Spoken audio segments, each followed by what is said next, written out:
Hey there, everyone. It's Ryan at Frontline Animal Removal. Today I want to discuss attic inspections, attic damage, and attic cleanups. Do I sell attic restorations? Sometimes. Do I sell attic spot cleanups? Sometimes.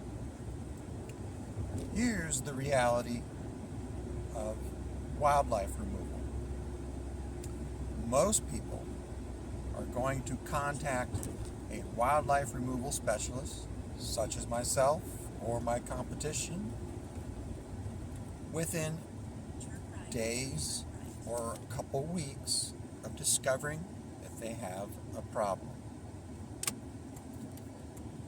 Those animals, in those first few days or a couple weeks, are very unlikely to cause any long-term or significant damage to the attic.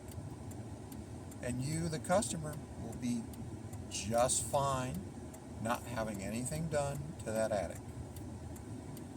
But let's say, life gets in the way of getting a wildlife removal guy out to your house and getting that trapping started. Instead of getting it mitigated within a couple weeks or a few days, it's been several months, maybe 8 or 9 months. Well, at that point in time, there's a much higher probability that there is some damage up in that attic that may need addressed. Now, there might be some raccoon droppings if it's raccoon. Maybe some of the insulation's been pushed around by the raccoons. For whatever reason, they like to push some of it around. Maybe they've urinated up there. Maybe there's some wires that have been damaged. Maybe it's squirrels. Maybe the squirrels have trampled the insulation. Squirrels, the droppings aren't as big as a problem, but you could maybe have fleas. But the fleas generally don't come into the house. It's not that big of a deal. It's a little gross sounding, don't get me wrong, but it's not that much of something you need to worry about. So let's say you let the problem go a few months. Well, we might have to go up there and spot clean up. Now, spot cleanup is exactly what it is. We go to the spots where the animals cause the damage. We collect any gross stuff. Maybe pick up some of the insulation around there. You're talking maybe 1 to a few bags of stuff removed from the attic. Those type of cleanups are pretty quick. They don't take a whole lot of effort other than getting up in the attic and down. And because you're bringing such a small amount of material out of the attic, a lot of times, if it's blown in insulation, you can rake the insulation around, cover up those bare areas without really affecting the R value of the attic because there's a lot of insulation up there. And if you have the rolled or bats, type of insulation, you might have to bring in, 1 roll or 2 rolls of insulation. Not a big deal. But let's say you're one of those customers where life is especially hectic and problematic. And you just can't get around to getting a professional out there to get those critters removed. Or the critters just keep coming back because the guys you're hiring or you're doing it yourself haven't been that effective.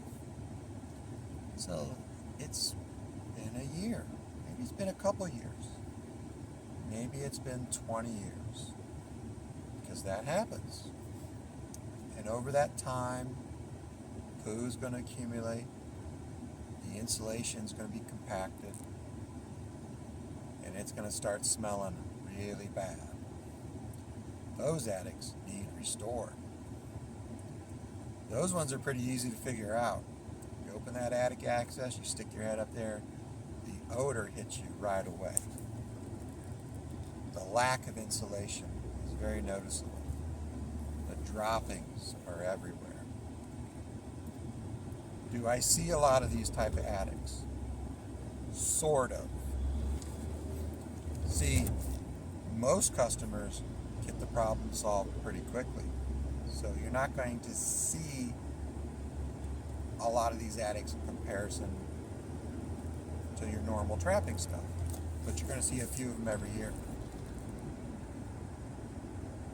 So as far as attic restorations go, not everyone needs one. Most people don't. Actually, hardly anybody needs them. But if you're looking at hundreds of attics a year, yeah, you're going to see a few of them. As far as spot cleanups go, well, you're going to see way more spot cleanups needed because, people tend to get their problems solved more quickly than not, especially with wildlife. Most customers just can't stand the idea of wildlife in their attic. They may put off getting their broken AC fixed for a year or two, but the idea of a critter walking over their head just creeps them out, and they got to get that problem taken care of right away. So if you're a customer out there, you can be optimistic about the condition of your attic. The reason why I say this is most times you don't have that much of an issue up there. Everyone gets on the internet and they'll read, oh, I got raccoons in my attic, and these people had raccoons, had to spend $10,000 to have their attic restored. Well, there's a very small percentage chance that you're going to be like that person because you probably got it taken care of quickly. Now, if you neglect things, yeah, it's going to get more expensive. But I don't check out every attic. I mean, if you call me up and said, yeah, we noticed last week a raccoon got into the house, you're not going to need an attic restored. It's kind of a waste of time to go up there. If you call me up and say, hey, about 6 months ago, yeah, that's going to be worth checking out. And if you tell me, as far as I can remember, we've always had animals up there, yeah, you're going to need that attic restored. So, those are kind of my thoughts and feelings about attic restoration. The rule of thumb, don't neglect the problem because it's only going to get more expensive. And if you get right on it, don't worry about it. So, that's my thoughts. Thank you very much.